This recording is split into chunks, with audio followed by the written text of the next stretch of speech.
This is a wonderful educational fun bear called BB, and when you press BB's paws or tummy, he teaches you words in the Irish language or letters and numbers in the Irish language. It's a great early learning tool.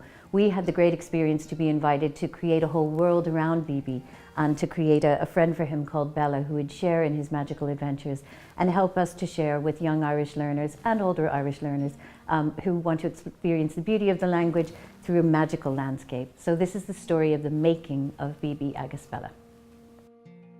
We've been working on BB Agus Bella for 2 years. What SmartLab was asked to do was to lead a creative pedagogy project that would look at a real rubric for learning built into an accessible, fun TV show.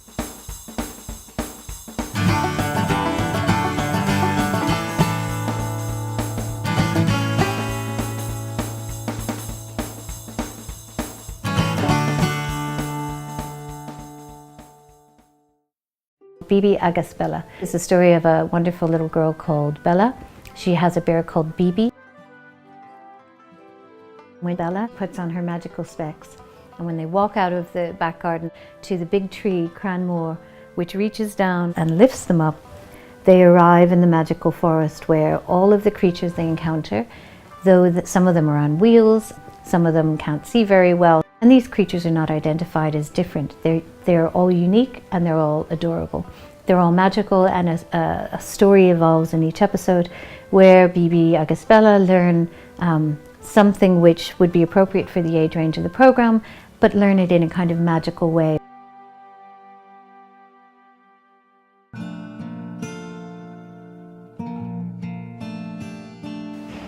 Script development was really good fun. It's great, yeah. It's a lovely project, the whole project.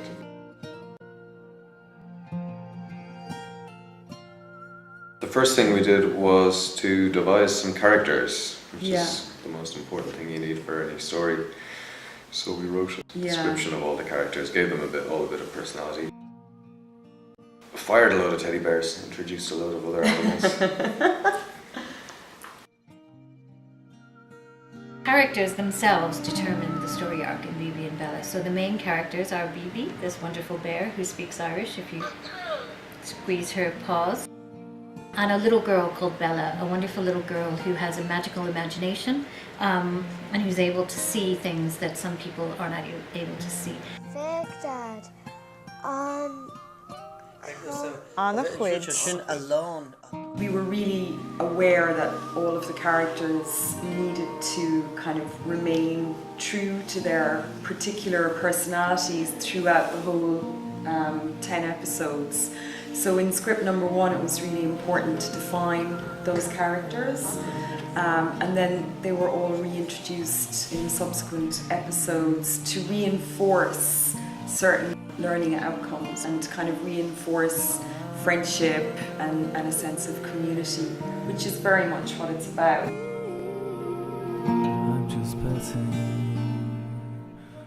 She, the fairy, who's very much like Mammy in the real world, but holds this ancient wisdom of the fairies as well. Rabbit, who travels in a chariot, which is not unlike a wheelchair, but a beautifully designed wheelchair. And the idea there is that that character, in some sense, in the real world, might be seen as disabled, but is in fact super-abled or empowered to move faster and in a creative way on wheels. So the idea again is that the characters have additional abilities rather than some kind of limitation based on whatever physical augmentation they might need to have. Is Brella Fishkin agus táimte a bhaile kosher. Agus nílam cínte, cínsais bí a bhí sacking. Ola, Sean, Nate.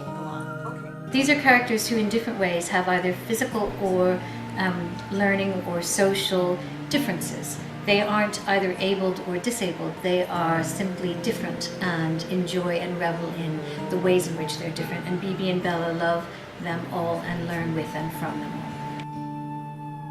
all. Script number 1. And send it on to everybody for consideration. Which is now script number 1. Which is now script number 1. the thinking through of the whole series as an Irish production, which needed to make sense and have resonance for speakers of the Irish language, and which needed to reach out to non-Irish speakers and try to engage them and encourage them to get interested in the beauty of the Irish language. So Colin Musnati from Keela has translated all of the episodes, which we thought about in both English and Irish. Worked with Niall, the scriptwriter, to develop in English first and then translate it into Irish and tested. And I should say that Ross O'Snoddy and the whole Keela clan have also helped with and tested some of those translations to make sure that they resonate with young people and older listeners and speakers as well.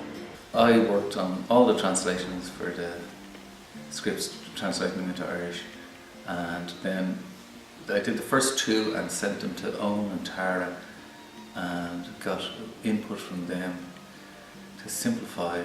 So the idea was to make it simple, to make it easy, to make it as rhythmical as possible, to put in as much magic in the language as possible. There are fundamental problems with translating because the translation is coming from an English language bank, let's say. It doesn't exist in Irish as a concept. It's just little kishti. So do you say fairy cakes as an introduction and then kishti she, which is a kind of it's a nice little kind of it's an assonance or alliteration, one of those things.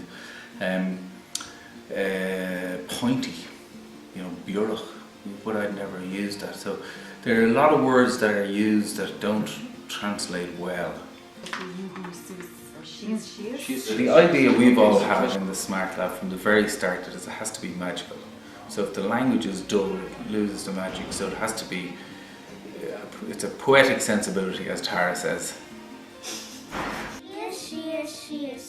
Rhythmical things like su, Sarish, she is, Sarish, that kind of stuff, so that the language being spoken was at times a little bit magical. We give it a try? Yeah. Well, the first thing we did was we created a musical library of instruments that we thought would work for the series based on musical excerpts that Keelan, the director, sent to us. Our initial concept was to have each character would have an instrument or sound that belonged to them.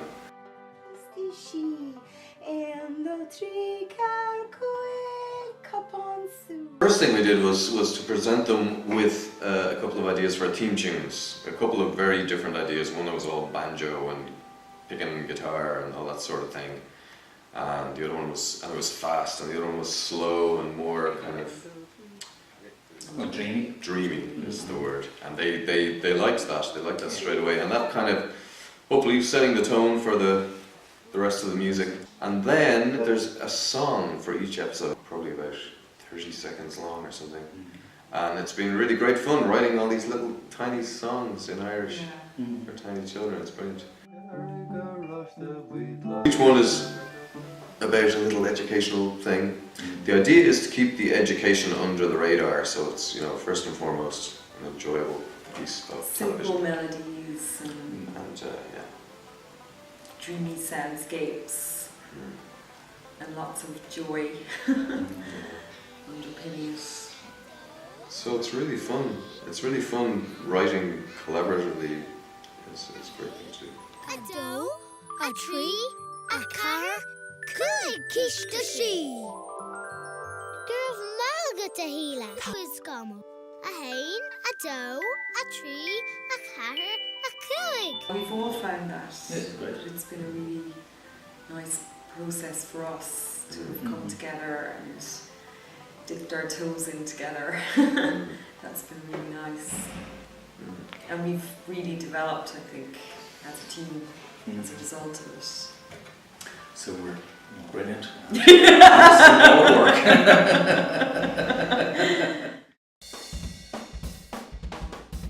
So Mama and Daddy? Now. A hain, doe, tree, car, cúig. Anna.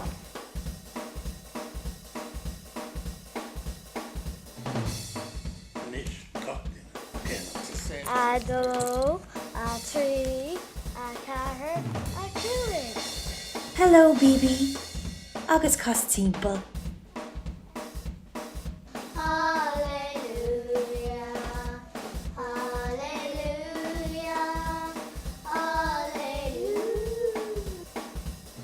bhfuil an scamalín beag sinnigdal. Féach Bella, tá scamal beag a clúfar sa spéir. Cóisir léibrethe? Ba bhrelach chéamh bhíán. Hastíí wait do gúna nua a caithh.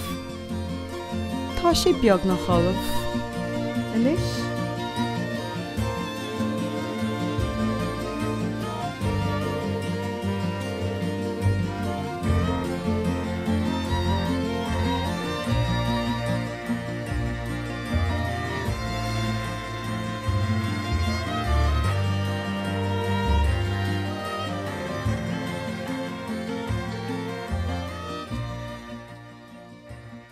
The making of Bibi Agus Bella has been an amazing experience for all of us. We've had great fun and we've been honoured to meet so many talented Irish speakers, young and old, right across the country. We know it's going to make a big impact, not only in the Irish language, and we also know that the interactive version we'll be working on next will be, we hope, a big contribution to Irish language education. But most of all, Bibi Agus Bella is fun and it's a beautiful experience, especially in the sense that everyone is equal and we can all collaborate, play and learn together. Thanks so much.